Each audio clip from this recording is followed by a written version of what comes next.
편히 주무셨습니까? 오늘 하루도 주님 주신 귀한 하루입니다. 주님과 동행하시는 복된 하루 되길 바랍니다. 우리 다 같이 사도신경으로 신앙 고백하면서 새벽 예배 드리겠습니다.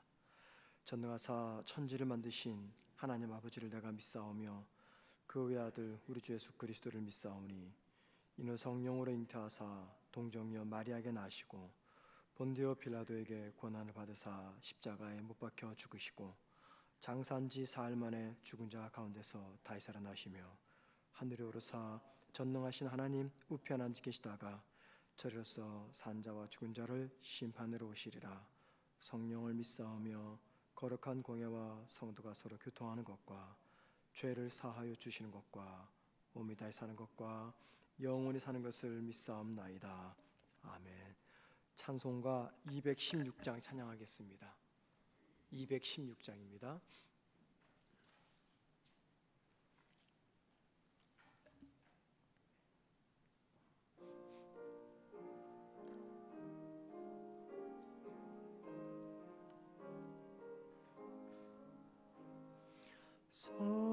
성자의 귀한 몸 나 위하여 216장 버리신 그 사랑 고마워라. 내 머리 숙여서 주님께 비는 말 나무어 주님께 바치리까. 지금도 날 위해 간구하심 이 옅은 믿음이 아옵나니 주님의 참사랑 고맙고 놀라워 찬송과 기도를 쉬지 않네. 주님의 십자가 나도 지고 신실한 믿음과 마음으로 형제의 사랑과 친절한 위로를 네게 나 베풀게 하옵소서. 만 가지 은혜를 받았으니 내 평생 슬프나 즐거우나 이 몸을 온전히 주님께 바쳐서 주님만 위하여 늘 살겠네. 아멘.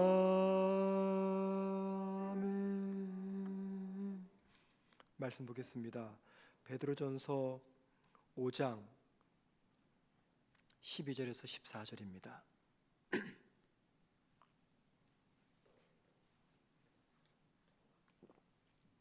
신약 383면입니다.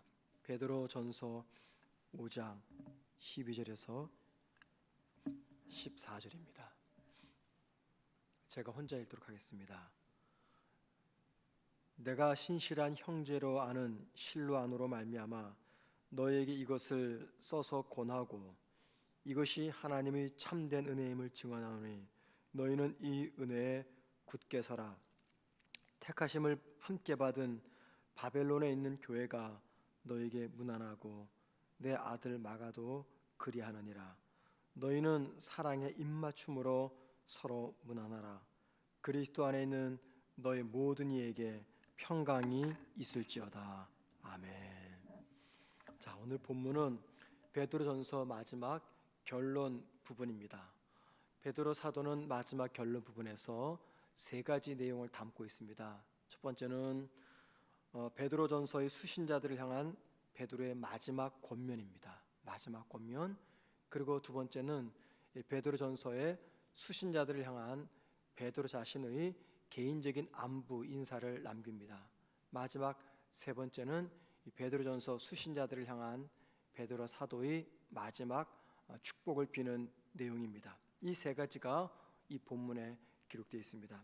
12절의 말씀을 보면은 베드로는 그동안 한 번도 언급하지 않았던 한 인물을 거론합니다. 실루아노라고 12절에서 그 사람의 이름을 언급합니다. 이 실루아노, 이 사람은 우리가 잘 아는 신라입니다. 신라는 사도행전을 보면은 바울과 함께 바울의 선교 여행에 동참했던 사람입니다. 특별히 빌립보에서 바울과 함께 빌립보 감옥에 갇혀 큰 고난을 겪었던 사람이죠. 그 사람을 실루아노라고 말하는데 바로 신라입니다. 그런데 12절 말씀 보면 베드로는 그 실루아노가 자기가 쓴 편지를 전달하는 전달자다라고 말합니다. 12절 말씀 보시면요, 너희에게 간단히 써서 권하고 라고 말한 거 보면서 실루아노가 베드로가 말하는 것을 대필해서 편지를 써서 전달하는 사람, 즉 대필자와 전달자 두 가지로 이해하는데 아닙니다. 원문을 보면은 실루아노는 대필자는 아니고 그냥 전달자라고 우리가 생각할 수가 있습니다. 그런데 12절 말씀 보면은요, 베드로는 자신이 지금 쓰고 있는 이 편지를 가리켜서 하나님의 참된 은혜다라고 말합니다. 여러분 12절 말씀 중간쯤 보십시오. 너희에게 간단히 써서 권하고 이것이 하나님의 참된 은혜임을 증언하노니, 즉 베드로가 지금 쓰고 있는 자신의 편지를 가리켜 하나님의 참된 은혜다라고 말합니다. 여러분, 왜 베드로가 자신이 쓰고 있는 이 편지를 가리켜 하나님의 은혜라고 하는 것일까요? 베드로 전서에서 베드로는 그 이유를 명확하게 설명하지는 않습니다. 그런데 1장부터 마지막까지 쭉 보다 보면은 이런 의미에서 베드로가 자기가 쓰는 편지를 하나님의 은혜라고 하는구나 짐작할 수 있는 내용들은 담겨 있습니다. 우리가 이미 보았지만 베드로는요, 자신의 편지 속에서 주님 때문에 혹은 믿음 때문에 당하는 성도의 고난의 유익을 언급했습니다. 그리고 그 고난을 대처하는 방법이 무엇인가도 설명해 놓았습니다. 그래서 이 편지를 받아봤던 수신자들은 고난 가운데서 편지를 읽는 가운데 큰 위로를 얻었을 것이고, 또 고난 속에서 어떻게 대처하는 것이 바른 믿음의 방법인지도 알았을 겁니다. 그래서 베드로는 자신이 쓴 편지를 가리켜 하나님의 참된 은혜다라고 말하고 있는 것이죠. 12절 맨 마지막 부분 보니까는 베드로는 수신자들에게 권면하기를 그 참된 은혜 위에 굳게 서라라고 말합니다. 그 은혜 위에 굳게 서라. 여러분부터 우리가 은혜를 어떻게 생각합니까? 은혜는 하나님이 주시는 힘입니다. 하나님은 성도들에게 힘을 주시는데 그걸 가리켜 은혜라고 이야기합니다. 베드로는 자신의 편지를 통해서 고난과 유혹을 이겨낼 수 있는 힘을 하나님이 주실 것이라고 말하고 있는 것입니다. 그래서 자기가 전하는 그 편지 위에, 즉 하나님의 은혜 위에 굳게 서라 말하는 것이죠. 그래서 자신의 편지를 받아서 읽을 때 베드로 개인의 편지로 읽지 말고 하나님의 말씀으로 읽으라고 생각합니다. 하나님의 말씀으로 인정하고 그 말씀 위에 굳게 서라.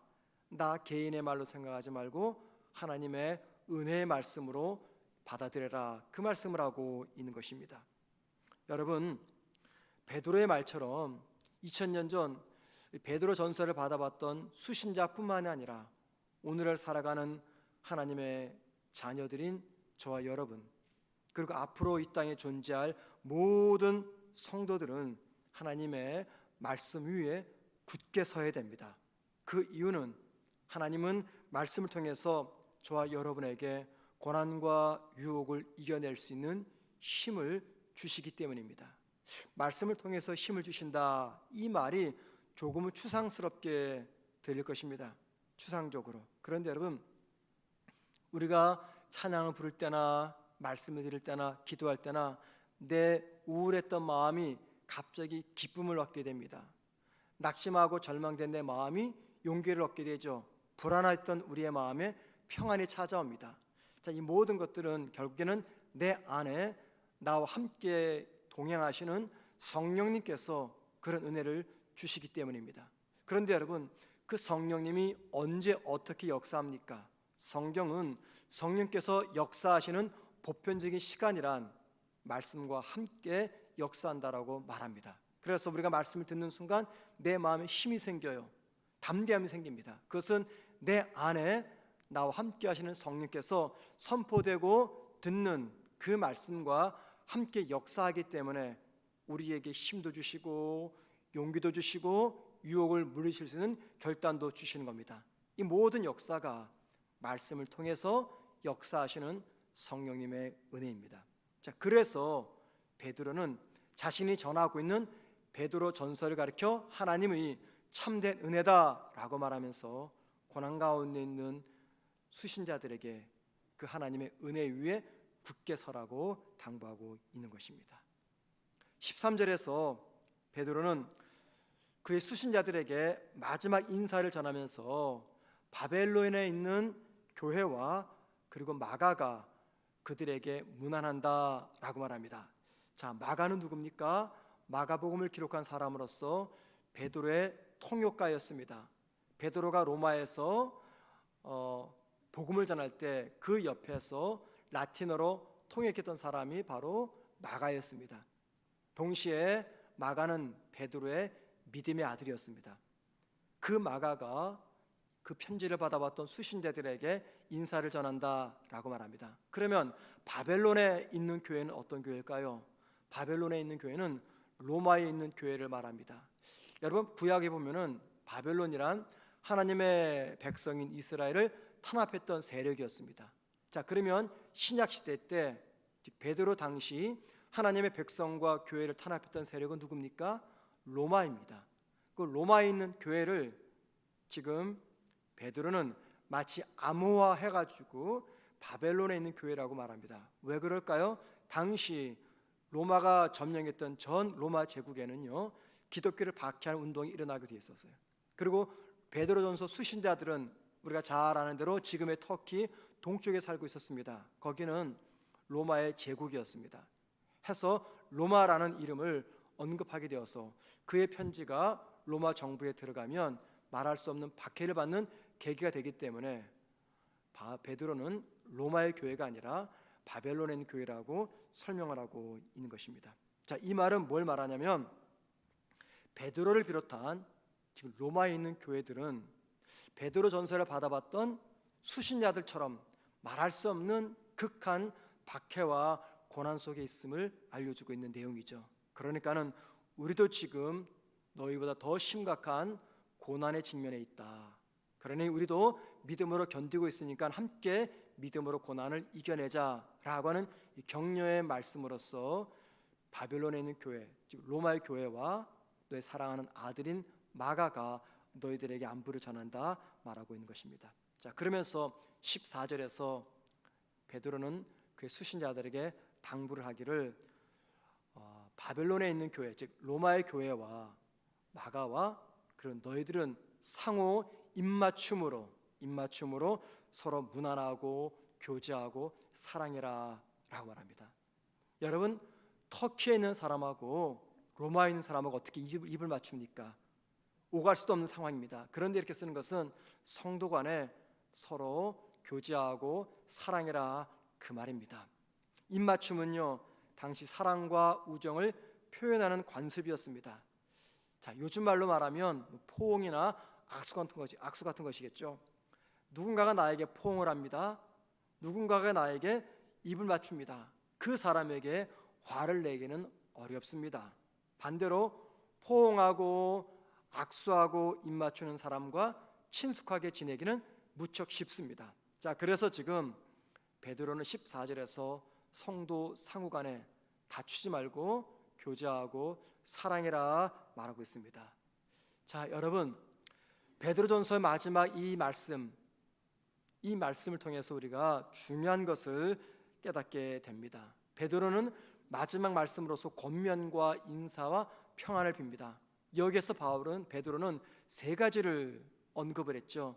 첫째는 성경입니다. 성경. 자신이 쓰고 있는 편지 성경입니다. 또 하나는 교회입니다. 마지막 세 번째는 성도입니다. 이 말씀과 즉 성경과 교회와 성도는 하나님께서 이 땅의 성도들에게 허락하신 가장 소중한 하나님의 은혜입니다. 하나님은 저와 여러분에게 이 세 가지 은혜를 주셨어요. 모든 시대마다 하나님은 믿는 자들에게 이 세 가지 은혜를 주셨습니다. 성경을 주셨고요, 교회를 주셨고 성도를 허락하셨습니다. 베드로는 자기 편지를 받아보는 수신자들에게 이 세 가지를 소개하면서 성도는 이 세 가지를 하나님의 은혜로 알아 그 은혜 위에 굳건히 살아 말합니다.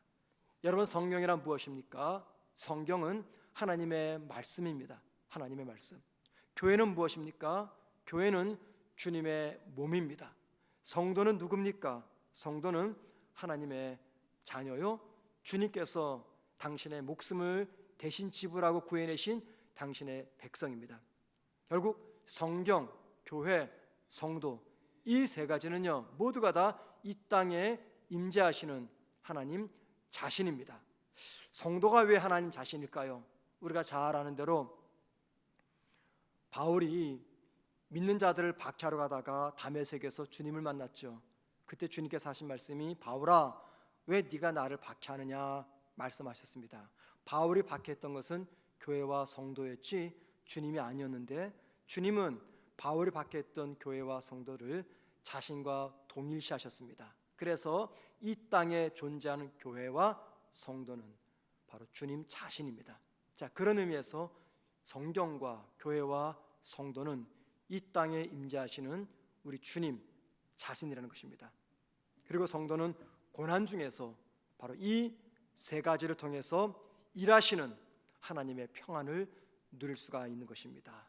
여러분, 하나님은 당신이 믿는 저와 여러분을 홀로 남겨두지 않았습니다. 하나님의 뜻, 하나님의 마음을 읽고 느끼고 확인할 수 있는 당신의 말씀인 성경을 두셨습니다. 나에게 은혜를 주시기 위해서 하나님은 이 땅에 교회를 남기셨습니다. 나 혼자 외롭지 않게 믿음의 길 걸어가지 않도록 이 땅에 함께 믿음의 길을 걸어갈 수 있는 성도들을 내 주위에 허락해 주셨습니다. 교회와 성도와 성경과 성도는 이 땅에서 성도가 외롭지 않고 낙심하지 않고 편안을 누리며 용기를 얻으며 그렇게 살아갈 수 있도록 남겨주신 하나님의 은혜의 선물입니다. 여러분, 이 세 가지 성경과 교회와 그리고 성도를 통해서 주시는 하나님의 은혜를 저와 여러분이 받아 누리려면 한 가지가 필요합니다. 그 한 가지, 다름 아닌 이 세 가지를 사랑하는 것입니다. 이 세 가지를 사랑하는 것이에요. 성경을 사랑하고 교회를 사랑하고 성도를 사랑하는 것입니다. 이 세 가지를 사랑한다는 것, 그 다른 말로 말하면 우리 주님을 사랑한다는 것입니다. 저와 여러분이 주님을 사랑합니다. 그런데 여러분, 주님을 사랑한다고 할 때 우리 주님은 보이지가 않습니다. 만질 수도 없습니다. 그런데 우리가 어떻게 주님을 사랑한다고 말할 수가 있겠습니까? 그래서 주님은 보이지 않는 당신을 대신해서 성도가 사랑할 대상을 남겨두셨는데, 다름 아닌 당신의 말씀인 성경과 당신의 몸인 교회와 당신의 자녀인 성도입니다. 그리고 성도는 이 세 가지를 사랑할 때, 그때 비로소 주님을 사랑한다고 말할 수가 있는 것입니다. 성경을 사랑하지 않고 교회를 사랑하지 않고 성도를 사랑하지 않으면서 내가 주님을 사랑한다 라고 말하는 것은, 죄송한 말씀이지만 새빨간 거짓말입니다. 주님을 사랑한다면 성경을 사랑하지 않을 수가 없습니다. 주님을 사랑한다고 고백한다면 교회를 사랑하지 않을 수가 없습니다. 주님을 사랑한다고 내가 고백하면요, 주님의 백성인 성도를 사랑하지 않을 수가 없습니다. 그래서 주님 사랑하는 성도들은 내 몸이 부서지도록 몸된 교회를 사랑하고 성도를 사랑하는 것입니다. 우리 믿음의 선진들이 주님 사랑하듯이 성경을 사랑하고 교회를 사랑하고 성도를 사랑하셨기에 지난 2000년 기독교 역사 속에 수많은 시련과 고난과 아픔과 상처 가운데서도 하나님은 교회와 성경과 성도들을 끝까지 이 땅에서 보호하신 것입니다. 사랑하는 성도 여러분, 성도가 참 고달픈 이 세상을 살아갈 때 너무나 많은 유혹과 시련이 있습니다. 그 유혹과 시련 앞에서 그 모든 것들을 견디게 되게 하는 그 힘이란 다름 아닌 성경을 통해서, 교회를 통해서, 마침내 성도와의 교제를 통해서 주어지게 되는 것입니다. 우리 모두가 이 세 가지를 깊이 사랑할 때 베드로가 14절에서 빌었던 하나님의 평안이 우리에게 주어지게 되는 것이죠. 이 시간 기도하실 때, 하나님, 내가 주님을 진심으로 사랑합니다. 주님 사랑하기 때문에 성경을 사랑하고 교회를 사랑하고 성도를 사랑하겠습니다. 그런 마음으로 함께 기도하는 저와 여러분 되기를 주님의 이름으로 축원을 드립니다. 기도하겠습니다. 하나님 아버지, 오늘도 춥고 너무나 이른 이 시간 우리를 단잠에서 깨워 주님 앞으로 세워주시니 감사를 드립니다. 예배당에서 모이고 각 가정에서 함께 이 시간 깨어 주님을 만나는 우리 모든 성도들을 기억하시고 이 새벽에 살아계신 하나님께서 우리 모든 성도들의 마음속에 오늘 하루를 믿음으로 살아갈 수 있는 용기를 주시고 평안을 주시고 담대함을 허락하여 주옵소서. 하나님 아버지, 오늘도 우리가 살아내야 될 인생의 무거운 짐들이 있습니다. 나 홀로 감당할 수 없게 우리 주님께 은혜를 구하오니 하나님 아버지, 힘든 하루를 살아갈 모든 우리 주의 백성들에게 용기를 주시고 믿음을 주시고 무엇보다 하나님께서 함께 하시는 증거를 보여 주옵소서. 하나님, 주님이 저희를 사랑하셔서 이 땅에 우리가 허락하신 하나님의 말씀인 성경과 주님의 몸인 교회와 주님의 백성인 성도들을 내가 깊이 사랑함으로 이 세 가지를 통해서 주시는 하나님의 은혜를 우리 모두가 누리게 하시고 그 은혜 위에 굳건히 서서 나에게 아픔을 주는 인생의 고난과 나를 유혹하는 사탄의 유혹 앞에서 우리가 무너지지 아니하고 굳건히 세워져가는 신앙 공동체가 되게 하옵소서.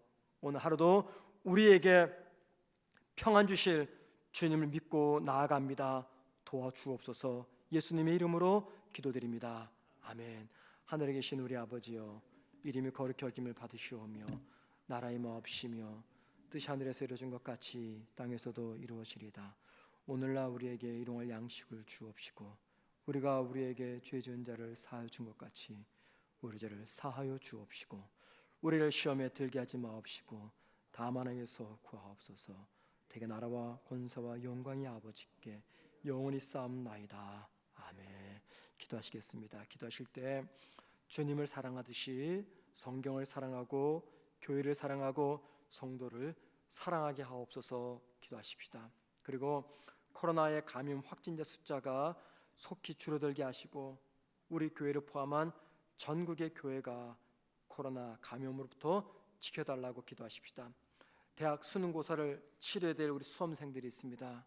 좀 최악의 상황 속에서 시험을 치릅니다. 모든 수험생들, 특별히 우리 교회 수험생들 주님 붙잡아 주셔서 잘 치를 수 있도록 도와달라고 기도해 주시고요. 몸과 마음이 아픈 환우들과 우리 임산부들이 있습니다.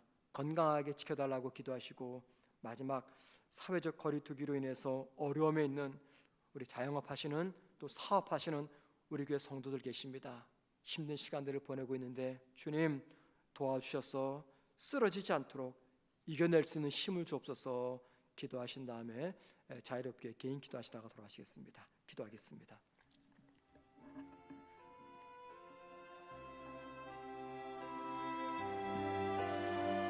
하나님 아버지, 우리가 주님을 사랑하듯이